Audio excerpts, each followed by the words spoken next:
Dia a todas, todos e todes.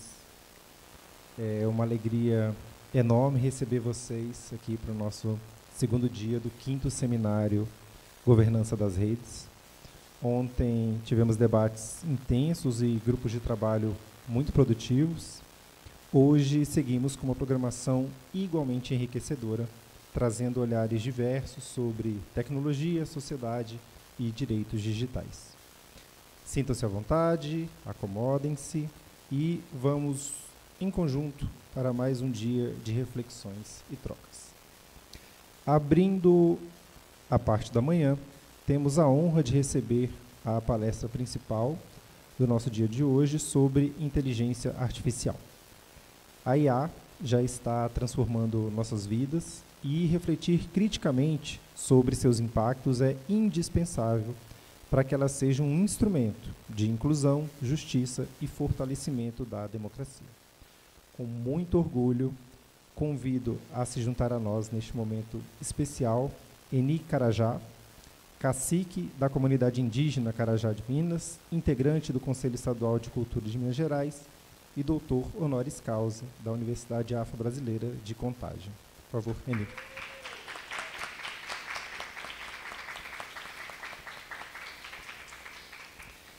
E, para fazer a moderação dessa conversa super importante, nossa coordenadora de pesquisa do IRIS, Fernanda Rodrigues.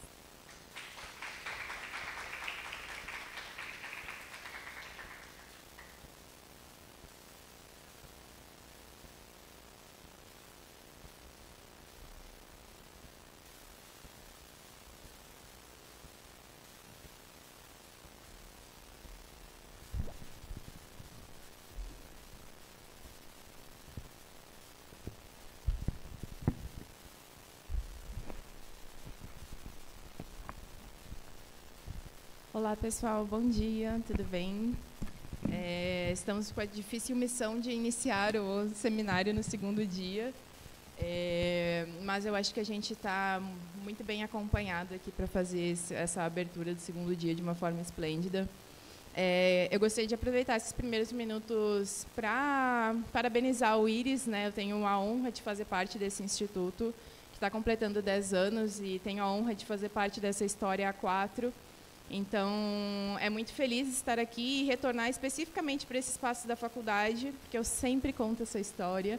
Mas eu conheci o IRIS em 2018, quando eu submeti um trabalho para o seminário Governança das Redes, a 3ª edição. E eu sou de Santa Maria, Rio Grande do Sul, e da Federal de Santa Maria, que é o interior do estado. E eu vim para cá sem saber muito de nada, nem o que era a governança da internet, os principais debates, organizações envolvidas. E quando eu cheguei aqui, a conversa estava tão mais avançada que eu fiquei simplesmente encantada pelo Instituto. E foi um prazer estar aqui. Foi um evento em que eu vi pessoas negras, mulheres no palco falando sobre tecnologia. E isso, para mim, foi muito inovador. E foi tipo, existe um mundo que eu preciso acessar, porque esse mundo é incrível e eu quero fazer parte. Então, volto não somente como coordenadora de pesquisa do IRIS, mas também como doutoranda aqui da casa, em Direito. Então, enfim, acho que eu fecho esse ciclo de 7 anos, e 7 é um número bem emblemático, né? Retornando aqui para fazer parte desse momento. Então, super agradeço, parabenizo a nossa direção, que faz o impossível pela gente, e agradeço também muito aos nossos colegas pesquisadores que botam a palavra do IRIS por aí com muita qualidade, muita excelência. Então, eu fico muito feliz de fazer parte dessa história. Hoje a gente está para falar aqui sobre inteligência artificial, né, sobre futuros algorítmicos entre a inovação e o cuidado. E para pensar nesse keynote, para provocar o Eni a conversar conosco, eu me lembrei muito das atividades que a gente teve já com lideranças comunitárias aqui de Belo Horizonte.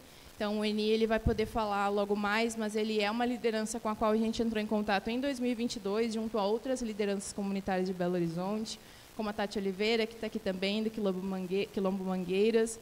A gente tem também outras lideranças de outras comunidades aqui de BH, com as quais a gente trabalha há um bom tempo, e isso é, de longe, uma das melhores tarefas, atividades presenciais que a gente tem, enquanto um instituto 100% remoto. E ano passado a gente teve uma atividade, né, de grupo de estudos para conversar sobre tecnologia, sobre governança da internet, dentro do nosso projeto Saberes em Rede, que é uma das nossas, um dos nossos projetos mais, que a gente mais ama. E assim, a gente ama todos. E acho que a gente pode falar disso de todos, mas o Saberes em Rede, conectando raízes à governança da internet, é simplesmente um projeto formidável. E a gente fez o grupo de estudos com as lideranças no segundo semestre do ano passado. A gente estava realizando nesse período já os encontros. E no primeiro encontro a gente conversou sobre tecnologias do quintal de casa, que no fim foi o nome do nosso relatório também. E a intenção era a gente conversar sobre tecnologias que não fossem somente as digitais. E aí o Eni apresentou, o COCAR apresentou toda a tecnologia que vem da sua comunidade indígena. Eu me dei ao luxo de trazer as minhas guias de proteção, porque eu sou de Umbanda Molocô, que é uma Umbanda muito ligada aos orixás africanos, e foi organizada pelo Tata Tancredo Neves, que é considerado um Papa Negro da Umbanda. E eu tenho muita honra de carregar essas guias que me protegem, mas que também representam parte da minha identidade, que é muito importante e representa também quem eu sou. E aí, para começar essa conversa, Eni, a gente veio falar sobre IA. E aí a gente sabe que tem tantas comunidades, às vezes, que ainda enfrentam dificuldades até no acesso à internet, em lidar com tecnologias anteriores, e a gente ainda já está tendo que falar sobre inteligência artificial. E aí eu queria saber de você, como que você tem visto a inteligência artificial hoje em dia, principalmente se ela tem servido a sua comunidade e eventuais questões, desafios relacionados a essa tecnologia no seu dia a dia. Assim, como que você vê um mundo que está ali falando, está o Trump, está a China, todo mundo falando sobre corrida da inteligência artificial, mas o que significa esse futuro algorítmico para você, Eni Carajá? Por favor. Tem um exclusivo só para mim aqui, que bom. Oi, gente, bom dia a todas, todos, e aqui em Belo Horizonte é proibido falar todos. Então, se vocês ouviram, eu não falei todos, que a lei municipal aqui em BH proibiu. Mas quando proíbe é bom que a gente fala mesmo, né? Bom,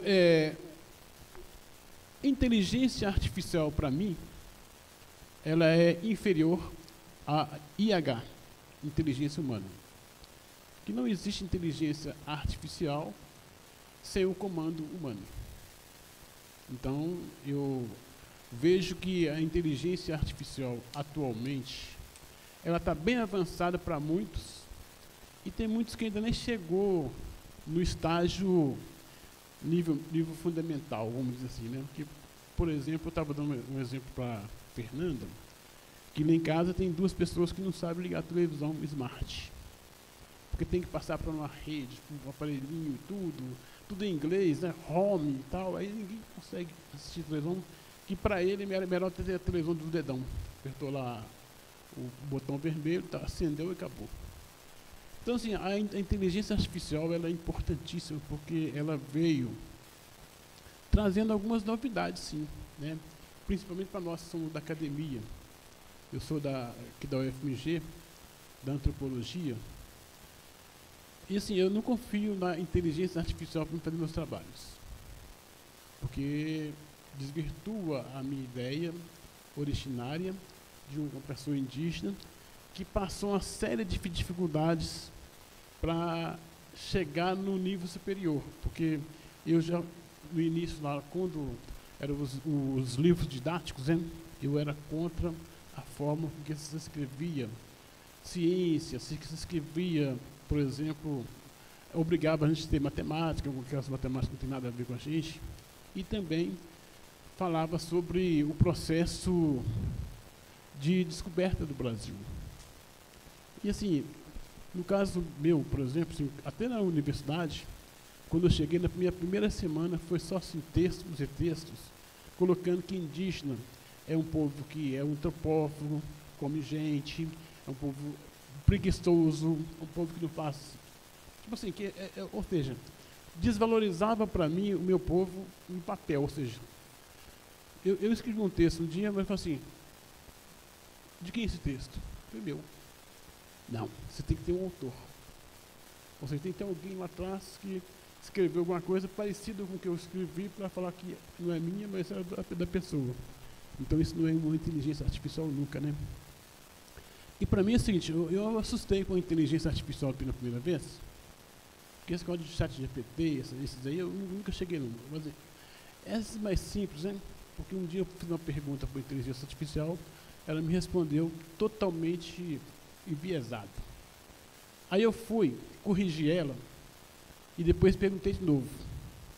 Aí, tudo que eu falei para ela, ela repetiu na mesma linha, na mesma letra. Significa que nós também podemos controlar a inteligência artificial. E a inteligência humana, ela é primordial em relação aos demais. Então, se o homem faz os processos tecnológicos, e aí eu vou lembrar um pouquinho lá, com a própria Tati que está aqui presente, né? Que o Luan é uma criança que faz vídeos sobre a questão da Umbanda, né, o candomblé, da família dele, né? E assim, é o jeito dele, mas isso é bacana, sabe? Eu sou de uma comunidade indígena, onde eu tenho uns irmãos lá, que até hoje não consegui ter o gov.br. E aí o SUS, por exemplo, exige que para você entrar no meu SUS digital, você tem que entrar pela porta central, que é o gov.br. Ninguém tem. E é difícil, até para quem é inteligente, vamos dizer assim, artificialmente, ter, por exemplo, acesso a essas plataformas. E aí, mas tem uma lei geral de proteção de dados. Os nossos dados foram todos eles expostos para tudo quanto é gente. A lei geral proíbe. Então, assim, eu vou na Copasa, por exemplo, que é empresa de água, né? Eu falo assim, eu quero trocar o nome da minha esposa aqui, eu quero colocar a água lá de casa no nome da minha esposa. Não pode, só se ela vier. Porque a Lei Geral de Proteção de Dados não permite. É absurdo isso aí, né, gente? Então, isso é uma invasão de privacidade. Eu acho que nós temos que entender, viu, Fernando, que a inteligência artificial ela é uma ferramenta importante, ela tem futuro, desde que ela respeite as formas e estilos de vida das pessoas. Porque a gente vê o Uber, por exemplo, né, o sistema do Uber aí, que é uma inteligência artificial. Porque há muito tempo eles controlam a gente onde está, o que a gente faz, assim, ela não conseguiu perceber que atrás daquele cliente dela tem uma pessoa com deficiência, tem uma pessoa com dificuldade de locomoção. Aí você pede um carro, vendo que esse carro trambolho, né? Enquanto ela deveria ter essa sensibilidade no sentido artificial de entender que as pessoas precisam de diferenciação no acesso aos serviços públicos e privados, né? Então, eu vejo que a gente está muito caminhando ainda para uma inteligência artificial que se consolide. E essa que está aí, por enquanto, essas disputas que tem, por exemplo, de grandes empresas e tudo, né? Às vezes ela tem uma disputa mais econômica do que de prestação de serviço, ela precisa de ser vigiada por nós, que somos usuários, né? Pagamos os impostos e etc. e tal. Imposto, a gente fala assim, taxas, emolumentos, né? Que você vai no cartório, você paga lá muito caro para você fazer, por exemplo, uma autentificação do seu documento. Tudo isso aí é imposto. Então, gente, eu acho que o IRIS e os grupos que estão aqui organizando aqui, Serpro, Internet, o Cagov, Jus Brasil, né? Jus Brasil é aquele que faz as legislações, né, do direito. Eu acho que todo mundo tem que se unir no sentido de buscar entender a necessidade social da internet para os povos. Que eu tenho, por exemplo, colegas indígenas que estão na rede social disseminando inverdades, disseminando desvios de informação. Ou seja, a informação ela é real, mas ela é intencionalmente traduzida aí na mentira e disseminada de forma planejada, sabe, para difundir, por exemplo, uma situação paralela, como a gente tem visto por aí, gente lambendo pneu no meio da rua, gente que ama o asfalto, sabe? Então, são umas coisas em que é um absurdo. Então, assim, eu acho que nós precisamos de ter, por exemplo, na inteligência artificial, na comunicação digital, nós precisamos de ter, de fato, construção política sobre essas questões, porque tudo isso aí impacta no comportamento humano. E eu, por exemplo, enquanto um futuro antropólogo, já estou pensando como é que vai ser o doutorado, mas assim, como no futuro antropólogo, que estou naquela fase de entregar uma monografia, que eu fiz a minha, mas aí a universidade falou assim, não dá, porque a sua monografia não fala sobre você. Mas porque eu falo sobre os outros. Não, você tem que ser sobre a sua vida. Aí eu tive que fazer tudo de novo. Mas eu vou fazer. Então, assim, eu acho importante que a gente tenha, de fato, essa trajetória, porque eu, desde o nível fundamental até hoje, no nível superior, vamos dizer assim, né, eu nunca consegui concluir o ensino, porque eu sempre fui contra o ensino regular, que se impunha sobre as pessoas, né, e assim, o bullying também é uma palavra que a gente não conhecia, né? O bullying, a perseguição na escola acontecia. Eu consegui fazer, depois de 57 anos de idade, ontem eu fiz 64, então eu consegui fazer chegar na faculdade através do Enseja. 2 dias fui lá no Betinho, na escola, fiz as provas, passei direto. Aí eu fui fazer no outro ano, 2018, né, o Enem. Eu acho interessante o Enem, porque assim, o Enem desperta para a gente para a questão da curiosidade, porque na verdade não adianta você ir para fazer o curso, se você pode fazer as provas pelo seu próprio conhecimento de vida. E aí eu passei também lá no Enem, e escolhi a antropologia justamente para mostrar que aquelas empresas como a Vale, que soltou tanto de lama e Brumadinho em cima das pessoas, eu imaginava assim, mas como é que pode uma empresa fazer aquilo e o presidente da empresa, um estrangeiro lá, né, um colonizador, chegar e falar assim, não tem nada a ver não, foi apenas um acidente, e o cara está solto até hoje, não foi responsabilizado, porque tem dinheiro, está comprando muita gente por aí, e aí acaba que a gente percebe que só vai preso quem tem realmente o título, né, de pessoa empobrecida. Então, assim, é muito isso, sabe?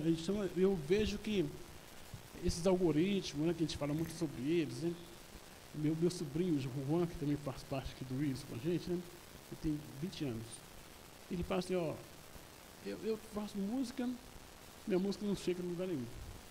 Lá no Conselho Estadual de Cultura, que eu faço parte também aqui em Minas Gerais, a gente vê, por exemplo, artistas da música utilizando a inteligência artificial. Ele fala assim, faz uma música para mim, a música sai na hora.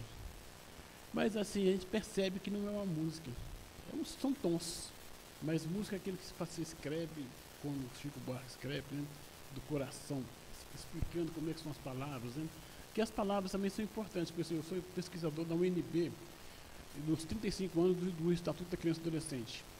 Então, nós estamos escrevendo, não é sobre os 35 anos só, porque até chegar nele, nós tivemos lá em 1504, por exemplo, a Santas Casas de Misericórdia, que tinha as crianças passando na roda, né, para doação. Eu atuo com as pessoas atingidas pela hanseníase. Grande parte dessas pessoas, hoje, estão na minha idade, a gente chama de filhos separados.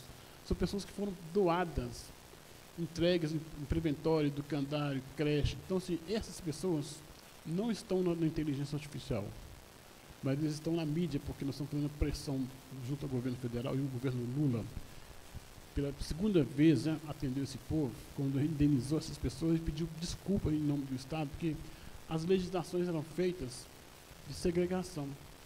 Tudo isso aí, gente, é uma forma de você mostrar que a inteligência artificial precisa nos ajudar até mesmo a resgatar essas histórias antigas, porque nós temos muita coisa parada nos berços da vida, né, que precisa de ser revivada, porque realmente nós precisamos de entender que hoje o papel é fundamental, mas fora o papel, nós temos que ter a prática. E se não tiver a prática, não adianta ter inteligência artificial, que a gente vai continuar num rumo onde vamos dar testado o tempo todo e nós não vamos conseguir de maneira nenhuma ver essa inteligência artificial servindo de fato a comunidade empobrecida, o povo negro, o povo indígena, as pessoas que precisam mesmo de estar sendo visto de forma brilhante na sociedade.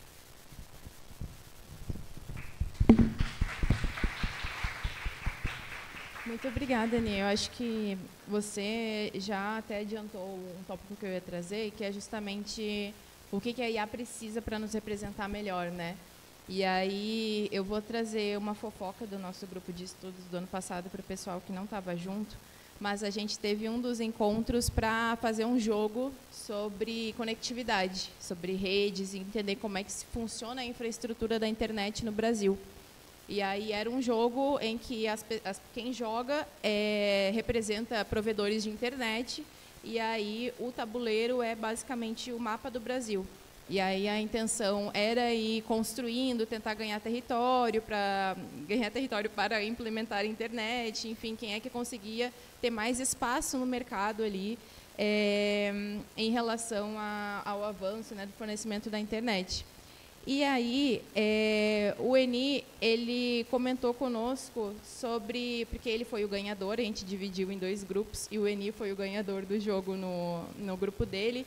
E aí, Eni, eu lembro que a gente brincou, porque você falou a frase, eu me senti como um colonizador. Eu queria conquistar todos os territórios. Porque eu queria ganhar, e eu fui ganhando as moedas, né, os cliques, que eram as moedinhas do jogo. E aí, revisando esse fato, eu me dei por conta sobre o quanto, enfim, nessa lógica capitalista, eu acho que muitas das vezes o que acontece é exatamente isso, né? A tecnologia ela se torna um fim em si mesmo, um fim para obter lucro para as empresas, muito premiada por interesses financeiros, interesses econômicos, e aí a gente perde a finalidade que a tecnologia deveria ter. Então, quando a gente... E aí, voltando para o primeiro encontro, que a gente falou sobre o que é tecnologia, todas as tecnologias que não eram digitais, que a gente buscou entender, elas tinham uma finalidade. Então, a gente conseguia... A humanidade, enfim, vai construindo técnicas, vai construindo tecnologia para atender determinadas finalidades que vão auxiliar para que a sociedade progrida como um todo. E aí o que a gente vê hoje dentro de uma lógica capitalista muitas vezes não é isso, né? É uma tecnologia que ela é criada como um fim em si mesmo e é a corrida pela IA para lançar o próximo modelo, se ele vai ser útil ou não, ou se ele vai ser bom ou não para as pessoas, isso aí fica em segundo plano, porque o que importa é a performance. E aí, a partir disso, Eni, eu gostaria de te convidar para fazer uma fala final e já trazer suas considerações finais sobre o que... da perspectiva indígena, e eu acho que você já trouxe isso, mas se você pudesse elaborar um pouco mais, mas o que da sua perspectiva indígena, dos valores que vocês têm enquanto comunidade, o que vocês têm a incentivar, não, mas a aplicar para uma inteligência artificial que poderia ser uma inteligência artificial que atenda à sociedade. O que vocês têm de acúmulos de saberes sobre formas de ver a vida, sobre as suas cosmovisões, que poderiam contribuir para a gente pensar uma IA que seja mais humana do que essa que a gente está vendo agora? Bom, primeiramente, nós temos que entender o que é tecnologia, né? A ciência, a gente sabe muito bem o que é, mas assim, a ciência, a tecnologia, os insumos estratégicos, né? Tem uma série de coisas que a gente ouve por aí, inclusive quando a gente ouve a palavra Big Techs e tal, a gente nem entende o que é isso, porque elas já vem tudo encaixadinha no inglês, né? Quem não entende o inglês não vai saber tudo. Esse meu cocá aqui, ele é uma tecnologia. Ele é feito com penas, né? Só que aqui tem uma arte, né? Porque lá na Bahia o vento bate, né? E aí o cara com o cocá voa. Né? Que nem o chapéu. Aí a gente colocou, então, aqui, e colocou, por exemplo, um crochê, tricô, né, no sentido de ficar bonito. Isso aqui é um cocá pataxó. Então, tipo assim, isso é uma tecnologia, uma forma de pensar. Eu vejo o seguinte, que o que as comunidades indígenas, por exemplo, hoje, né, anseiam? Porque a gente tem muitas coisas importantes no Brasil, inclusive no Ministério, né? Só que o que está se pensando atualmente, primeiramente, é como aproveitar, por exemplo, a forma tecnológica para desassorear, por exemplo, os rios, né? Porque não tem coisa pior para um indígena quando vê um rio assoreado, como nós estamos vendo aí o Rio Paraupeba aqui em Belo Horizonte, aqui na região metropolitana, né? Então, assim, antigamente você tinha bomba, tinha uma série de coisas, assim, qual é a tecnologia que vai resgatar, por exemplo, o ambiente? Né? Porque a bala tem um dinheiro para todo mundo, mas só que ninguém está interessado no meio ambiente, está interessado no dinheiro. capitalismo, ele mata, ele é selvagem, ele é cruel, né? E quando eu ganhei o jogo lá, assim, que eu queria fazer que nem o colonizador, porque na verdade era um sentimento de oposição ao que se fazia no Brasil, que o próprio Leonardo Boff, né, o Frei, escreveu no livro dele, que assim, aqui na Bahia, 14 quilômetros de pessoas mortas, né, indígenas mortos, empilhados, né? Isso foi um livro que o Leonardo Boff escreveu. Então, assim, primeiramente, essa tecnologia que nós queremos ver, né, na IA, vamos dizer assim, né, é uma tecnologia que pudesse, primeiramente, desmitificar a questão de que indígena só sabe pescar e caçar, né? Primeiro que não tem nem mais o que caçar. E, atualmente, nós temos que impedir essas conversas que a gente vê por aí. Vou matar um leão por dia. Não, pelo amor de Deus, não mata o leão, não. Vamos ressuscitar os que já estão vivos, os que já morreram, porque, na verdade, as pessoas têm essa questão do capacitismo, né? E o capacitismo ele tem que ser enfrentado também no dia a dia com as próprias inteligências artificiais. Então, o João sem braço, né? A gente viu até na televisão essa semana passada, né? Toda vez que eu vejo falar assim, o João sem braço, eu fico assim, irritado, sabe? Primeiro é porque não é só o João que não tem braço, tem outras pessoas também que não tem braço, mas assim, isso é normal. Então, assim, eu acho que a gente, enquanto cidadão, nós precisamos de fazer educação popular. Se a gente tem educação popular, seja ela uma educação para a saúde, que eu sou do Comitê de Educação Popular em Saúde, a nível nacional, né? Só assim, a ideia nossa é de pegar a arte, transformar em formas educativas. Por exemplo, o povo não está cansado de leitura de papel, né? Nós temos que pegar as leituras, né, que a gente faz e transformar em 3 coisas importantes. Valorizar a voz, a cor, né, e também valorizar também a experiência do que se fala, né? Então, eu acho importantíssimo que eu vi essa semana agora, estou vindo do sul do Brasil, e eu encontrei uma cartilha da Infraero, né, onde tem uma linguagem para os autistas, as crianças autistas, sabe? Muito interessante, porque é o seguinte, tem os desenhos, sabe, assim, tem 2 meninos que são autistas que conversam, porque assim, no aeroporto, aquele barulho todo, né, eles não conseguem segurar. Então, tipo assim, a gente precisa de entender que a inteligência artificial ela pode também se aliar aos processos da área da educação popular, da área da cultura, né, principalmente nesses momentos de recursos financeiros, de leis, né, Paulo Delgado, Aldir Blanc, Lei Rouanet, né, e outras legislações, e também exigir que todo recurso arrecadado em termos de bens e serviços, vamos dizer assim, né, da comunicação, seja destinado para transformar a sociedade no acesso a uma inteligência artificial acoplada à vida dele. Eu, por exemplo, estou conseguindo mudar um pouquinho na inteligência artificial com a história do meu pai, que nasceu lá na Ilha do Banalau, né? Eu estou contando a história para ela, para depois ela contar a história para vocês. Então, estou utilizando o mecanismo, sabendo que ela não está preparada, né? Eu faço uma foto do meu pai, nunca vou fazer uma imagem. Passa uma pessoa branca lá, que é totalmente diferente do meu pai. Mas assim, eu estou falando, não, esse não é meu pai, mas eu não tenho como colocar uma foto ainda, né? Então ela desenha a foto que ela quiser, mas eu falo assim, esse não é meu pai. Então acho que é importante a gente estar sempre também contrapondo essa política de inteligência artificial, que ela foi feita também nos moldes capitalistas. E nós precisamos de transformar esses moldes capitalistas para o nosso modo de viver. É isso.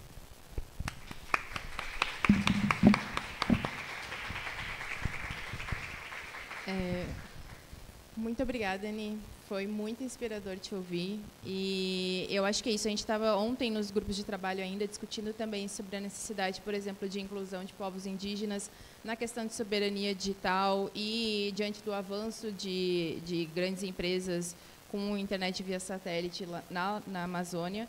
Então, é muito bom te ouvir e trazer essa perspectiva, que é uma perspectiva humana e é uma perspectiva realmente baseada no que o Brasil é, que é um Brasil construído por povos originários, por povos tradicionais, e não só uma história muitas vezes embranquecida que a gente ouve do nosso país. Então, muito obrigada, e eu passo a palavra para o nosso mestre de cerimônia, Paulo Renato.